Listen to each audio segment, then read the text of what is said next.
Purchase your tracks today. Dr. Fraser, why does wise counsel matter, and why is it so valuable that we have wise counsel in relationships, in finance, in business, and otherwise? Why is it so important?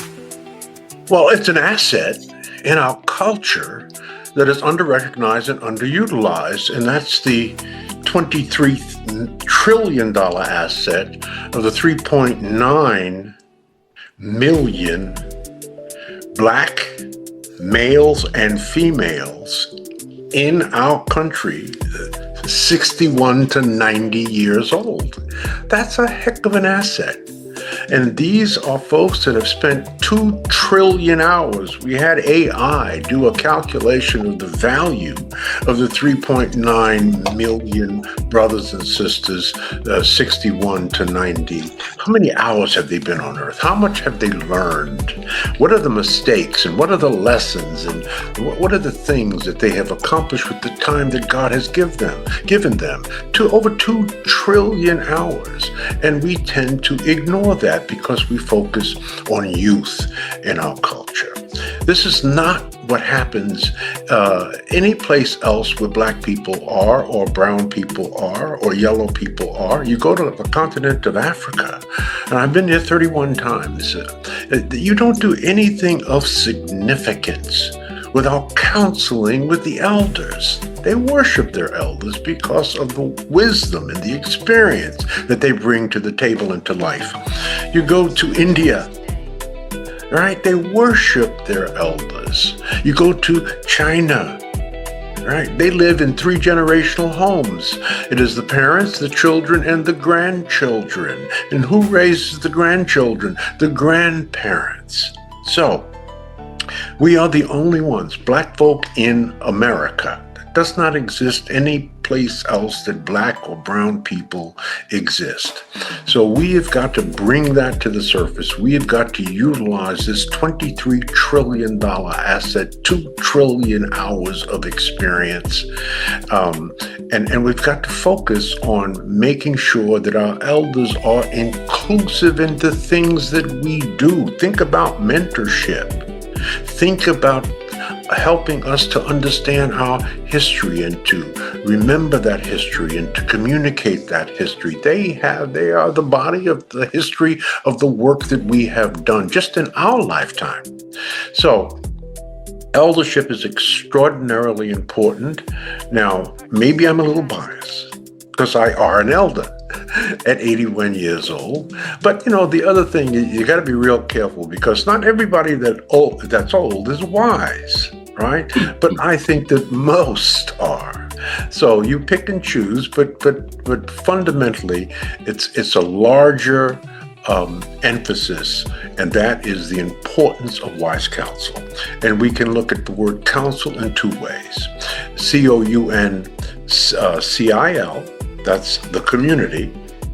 And then wise counsel, COUNSEL, is what you receive when you go to a lawyer, wise counsel or legal counsel. So that covers the entire spectrum of humanity and our culture in that age range.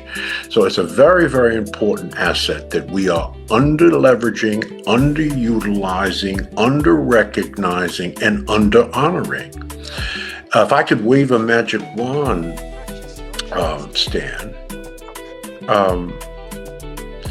I would hope that within a generation or 2, that there would never be a conference or a big event among Black folk in America that does not include or end with a panel of wise counsel.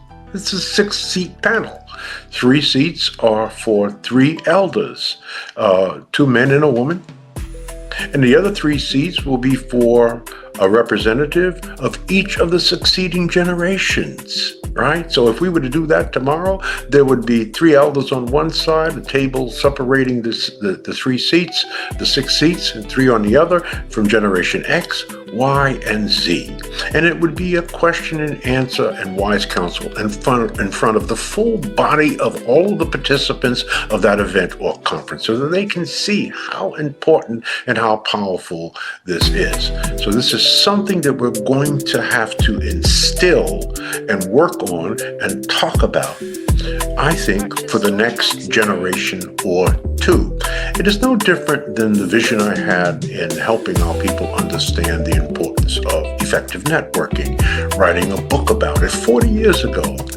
Success Runs in Our Race, The Complete Guide to Effective Networking in the Black Community. It's a modern-day classic. It's required reading in 57 historically Black colleges. It's the book that started the networking conversation and ultimately started the networking movement. What was that vision? The vision that I had then is that within a generation or two, there would never be a conference or a big event in our culture where networking was not a component and spoken of as a component. Well, eureka, mission accomplishment, the same for our elders. So you're going to see that at Power Networking conferences going forward. We've got a big one coming up November the 7th, which will be the 25th anniversary of the Power Networking Conference. More about that later. But it's just extraordinarily important that we use all of the assets of our community. And we're missing an important piece of it. Doc, would you comment on the Fraser method? Speaking of wise counsel, many have asked, how does he build the highly valuable relationships that he has? And people will want to hear that as a question I ask you on Friday night. How do you build $1 million relationships? It's a very simple principle. Give first, share always.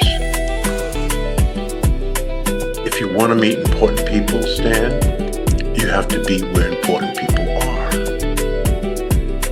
And when you meet them, if it's a goal, and that's one of the steps of meeting very important and powerful and wealthy people, is to have a goal. I had a goal to meet General Colin Powell. I had a goal to meet the great Earl Graves, the founder and publisher of Black Enterprise magazine. It took me a while, but how did I meet them? I found out where they were going to be. I went there, and then I met them and asked, is there any way that I could help them? Is there anything that I could do that would further what they are doing? I did not ask them to donate to my charity or donate to my business or donate to my foundation. I wanted to donate to them just so that I could touch the hem of their cloth and to meet the people that they know. And I don't want to extend this conversation because there are two wonderful stories. I'm going to talk about that at those stories at our Wise Council coming up, a big Zoom meeting on the 26th of June. Yes, we're going to bring people together, help them understand what Wise Council is all about, tell some stories that illustrate what we're talking about, but most importantly, you're on this call with us tonight. No, I know I am not there live and in living color because I'm in Florida giving a big speech in about an hour and a half as it relates to a wide variety of things, but one will be the importance of elders and wise counsel, and of course networking, and of course building wealth and building businesses. So it's a Juneteenth celebration. I am the only speaker tonight for this dinner, and I'm very excited about that. I could not turn it down, but it's not until like 5:30 Eastern time, so I had time to do this because I could not be with you live, but I wanted to touch you with these thoughts and these ideas, and I'm just very, very, very aggressive. Let's put it that way, but aggressive in a kind way, because we have to do this work. There's no one that's going to save Black people but Black people. It's been 400 years and we're not saved. And we have an idea a minute. I mean, we are the most creative, the most powerful people on earth. We're God's first people. So the responsibility to get us where we need to go is on us. And we can do this. We survived slavery. Okay? Don't get it twisted. If you think things are tough now, no. No, this is a cakewalk compared to what our ancestors and forefathers had to go through. So, this is what I'm going to be talking about tonight. This is what I want you to hear right now. I want you to help us make this a very, very successful event on the 26th of June. Please invite multiple people.